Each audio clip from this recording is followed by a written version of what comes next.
yooyu noonu dañuy jël projet de loi bi yónnee ko ñëw comme tey bu ñu war a def projet de loi audiovisuel. ñu yónnee ko waa Sans Limites yónnee ko ñu ne yónnee ko RTS ne leen lu ci seen xalaat. En fonction des réponses yi ñuy joxe. L'autorité va tenir compte pour moduler le projet de loi.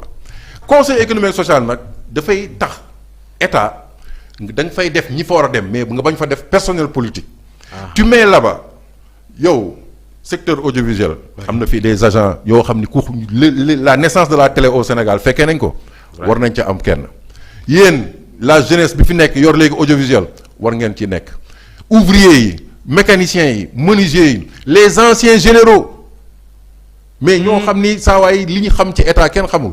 les anciens hauts fonctionnaires ñooñu nga fay yóbbu ce qui fait que projet boobu de loi bu war a agsi ñoo koy càmbar pour xool ko conseil économique social mission boobu la am conseiller l'état wax ko ni ko fii nga jëm par le passé exemple benn laa leen di jox bu ndaw am na benn réforme boo xam ni def nañ ko fii Sénégal sama jëmm ju ndaw ji moo ko fi indi bana mooy affaire taxe de plus-value bi ñu doon appliquer les promoteurs immobiliers dama ñëw taxaw ak Lamine Loum qui est premier ministre à l'époque mu ne ko promoteur bi bu defee bénéfice bu jëlee benn terrain wala benn kër jaay ko lam ca dépensé bénéfice am marge bi mu am boo ko taxé plus-value mu ñëwaat fin d'année nga taxé waat ko ci bénéfice yi mu am même assiette bi moo servir 2 fois état mënul loolu. mënul tibb ñaari yoon. da nga ñuy bàyyee ñu fay la ci suñuy bénéfice impôt wala nga bàyyee ñu suñu taxe de plus-value. mais ñi fi jaar ñëpp kenn mësuñu wuyu mais Lamine Loum daf ko examiner ne ñii li ñuy wax dëgg la. ci la créer commission daal di créer benn nuance ne taxe de plus-value faw mu am ndax yow Ousmane Cissé boo jëndee benn kër à 50 millions xëy suba jaayaat kër gi 100 millions bénéfice ba nga ca am état moom l'impôt loolu la ñuy wax le réalisme du droit fiscal impôt foo xaalis génn day ñëw ne suñu wàll pour waa réew mi la. am na ci benn histoire bu doy waar boo xam ni dinaa ci ñëw ci recette fiscale yi benn inspecteur impôt France xam lu mu def. def redressement fiscal benn jigéen yooyu di jaay seen bopp. xam nga lu mu ko wax. chaque guddi maa ngi fii sama oto di xool ñaata client ngay am. client bu ne fay na nangam kon yow am nga revenu nangam kon yow sa déclaration fiscale baaxul dama lay redresser.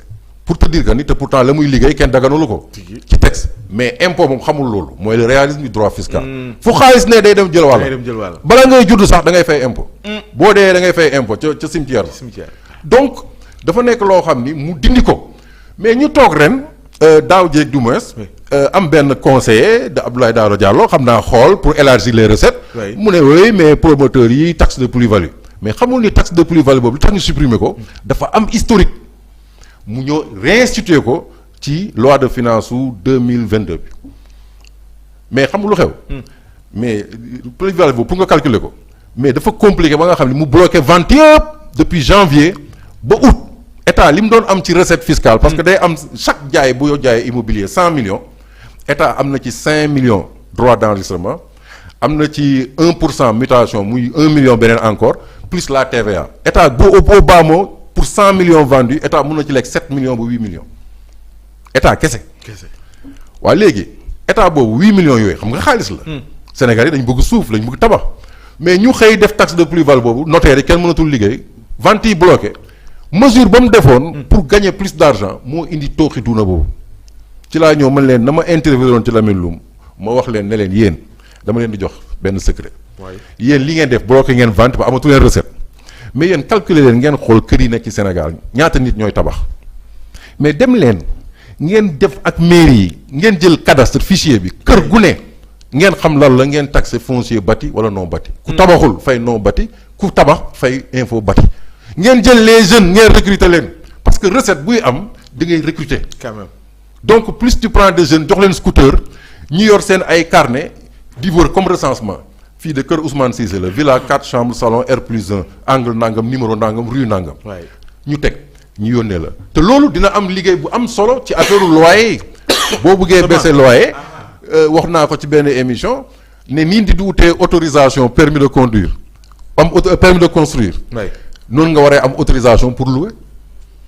Oui dem uti autorisation pour louer bu boobaa dinañ xool sa immeuble fu mu ne ban zone la ne la foofu loyer bi mënut a dépasser temps. waaye ñëw fekk ay nit ñu signé seen contrat. nga leen non loolu nee naa leen c'est anticonstitutionnel. donc yooyu noonu waaje ba mu ko defee tooxi duna la indi finalement ils ont suivi mon conseil communiqué bi ministre Abdoulaye Daouda jëloon loolu la ci bind dans un souci de lutte contre le chômage et cetera dañuy recruter des jeunes jox leen des moyens pour def kii nangam comme ni ma ko proposé. parce que dëgg noonu la ma Abdoulaye Wade daan oowee ne ma yow li ma neex ci yow mooy da ngay wax dëgg te bëggoo dara mun fu maa jox 1000 francs mais dañuy ñëw wax ba daanu ci suuf xuloo ba mu tàng mais bu paree dafa naan ma yow li ma neex ci yow mooy yow da nga may wax dëgg alors que bon yenn nit ñi dañ may fen rek. ñu baal ma ci kàddu gi. loolu li la koy may mooy utuma ci benn dërëm président Macky bi nii loolu war ma ko wax sax. 2012 laajal Thierno Alassane Sall. moo ci ñi mu njëkk a oo man ci laa bokk. mu ne ko président depuis 2008 moo ko ay secret nag mu ne ma non ma ne ko nag man pouvoir nii la. mun naa toog fële sama roq la may am maa ngi koy am mais damay joxe ci sama dëkk li mu war a doxee. ma wax ko. daf ma oo téléphone mu ne ma may sa dégg naa li nga wax. dafa ma ko xamee boo xoo ko dafa tiit. tu comprends. oui. donc moo tax àdduna dafa am yoo xam ne dafa am débat bu ñu war a da ngay ubbi boo nekkee kilifa. da ngay ànd ak ouverture humilité. loolu nag gis naa ko ci président Diomaye. mooy humilité da ngay humble. parce que xam-xam ku ne mën na la ko wax. mën na la ko wax Cheikh Bara Ndiaye. man ce gars-là je m'extasie de l'écouter parce que logique lay waxee. logique àdduna bi lépp logique la. lépp logique la. moo tax ma doon wax keroog en droit di wax mathématique article à 36.2 bi naan c'est comme des mathématiques li ko mun a wax mais il a raison donc dafa am logique. et ces Bara Ndiaye ils sont pas été à l'école c'est une sorte de systématisation des connaissances mais ça donne une présomption de connaissances. mais fii Sénégal am na fi ñu taqee ñoo xam ni duñ la wax ay docteur duñ la wax dara parce que ils n'ont pas eu le temps d'aller faire des doctorats. te gis nga étude dama lay wax étude universitaire 5 ans la yem boo demee ba def diplôme d'études spécialisées li ci des dañ lay jox benn sujet ne la woy l'impact des réseaux sociaux dans la truc politique ñu jox le sujet boobu nga dem l'impact des réseaux sociaux dans le système politique nga def ci benn thèse ñetti at ñoo présenté ñu ne docteur ñu ne waa ji docteur la après nga xam nga. mais en réalité tu as fait des études et des recherches pour aller enseigner mais réalité xam-xam dëgg. da ngay jàng matière bi ñeenti at ba maîtriser ko def benn spécialisation dem si. loolu mooy li am solo moo tax les diplômes. les CV kilométriques ne veulent rien dire ce qui est important c'est l'efficacité et le résultat bi nga xam ne moom. te yaakaar nga ko ci nii ci réforme yi nga xam te wax nañ ko oui mu ngi ci wàllu bonne gouvernance déglu nga également xeex wàllu guerre fexe ba. ñi ñu njort ni ñu ngeeg la ñu yorul la ñu moomul nañu ko delloo y a eu un débat sur ça ñu jàpp ni waruñu woon yegg à ce niveau que le président soxlawul di xaar ñi jël ci anam gi ñu ko jëlee jaarul yoon ñu dénoncer seen bopp que waroon naa mën a engager xeex bi fexe ba ñu la ñu jël ñu delloo ko wala da ngay jàpp ni mu ko defee nii xëy na peut-être dafa jàngee ci li xewoon en 2012 ci bi ñuy soog a yegg si traque des biens mal acquis jaay ñu liste boo xam te ne gis nañu mujjee ainsi de suite sa jàngat ci maanaam orientation bi ak anam gi ñu ko nar a defee. oui mais pas Ousmane. il faut pas oublier que président Diomaye Faye ak Ousmane Sonko dañoo am déformation professionnelle c'est des inspecteurs. des inspecteurs. toog naa ak benn ministre du budget. bu ma déggee maa ngi koy nuyu. mu ne ma. may sax. activer sa kii bi. dafa fay waaw voilà allez-y ouais.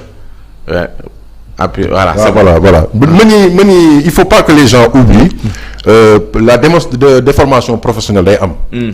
nit ki li mu jàng rek la jàng le ministre du budget là m'avait dit à l'époque. ne ma may sax man je ne sais faire qu'une chose c'est faire rentrer de l'argent dans les caisses de l'État mooy sama liggéey mais loolu mu wax noonu. ñii.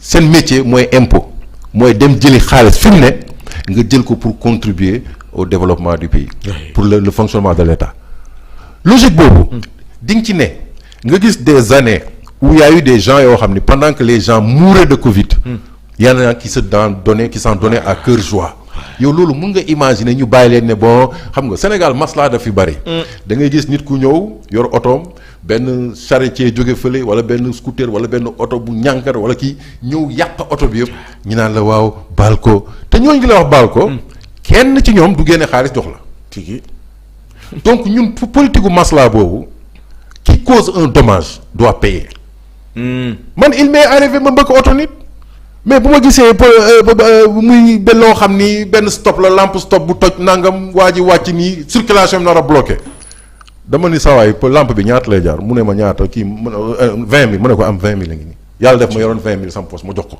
coow li jeex circulation bi dégagé. qui cause un préjudice doit réparer. bu fekkee ne da nga jël xaalisu réew mi. da nga koy delloo da nga koy goxi parce que gor su baax si bu ñu toogee yow Pape Ousmane.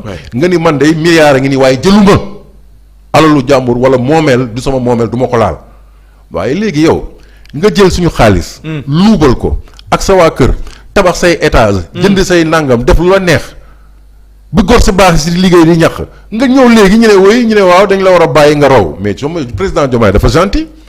ndax li mu wax mooy li ma wax déformation professionnelle mais dafa indi une technique du droit fiscal nee na boo yoolee.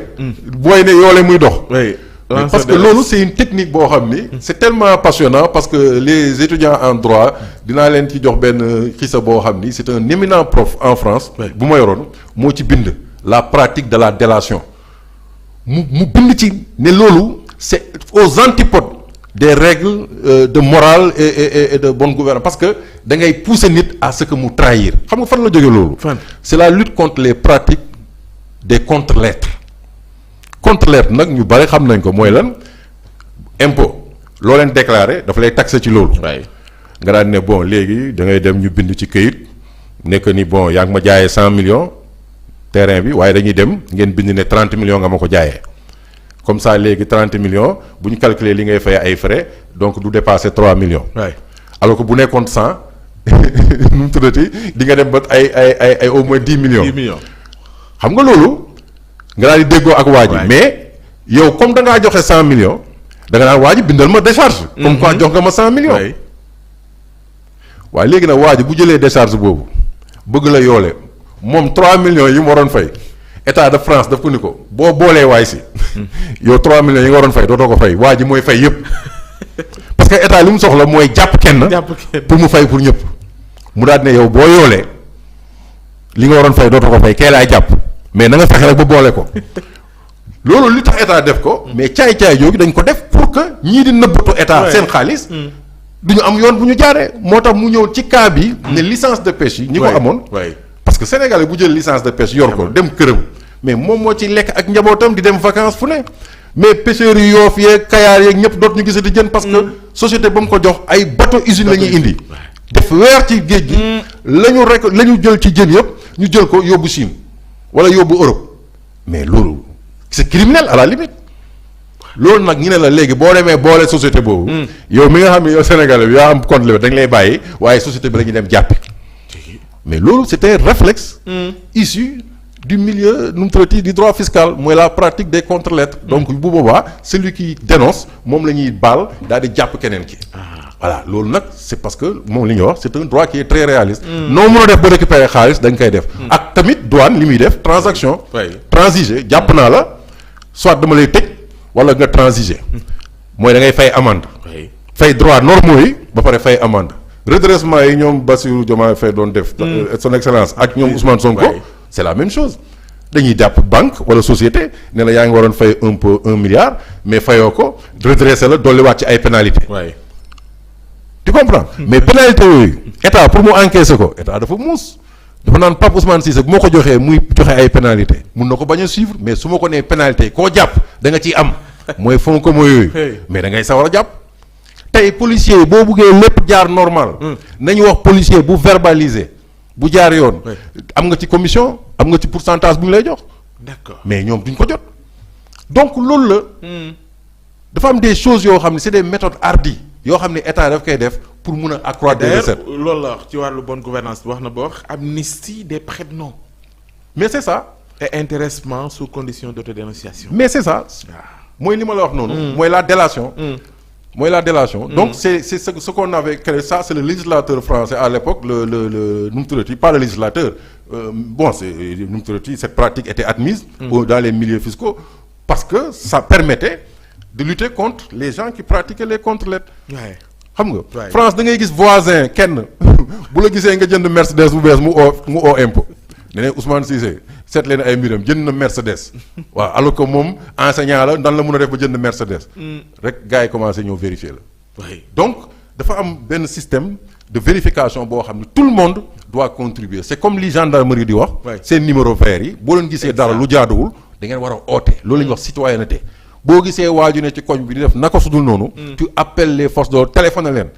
man damay dot circulation bi gis lu doy waar benn risque camion bu toog fay ci VDN bi lëndëm cruise mais damay téléphoner gendarmerie ne leen yéen y a quelque chose qui se passe ici ñëw leen bala fi musiba di am. mais kooku boo ko deful. c'est non assistance à personne en danger.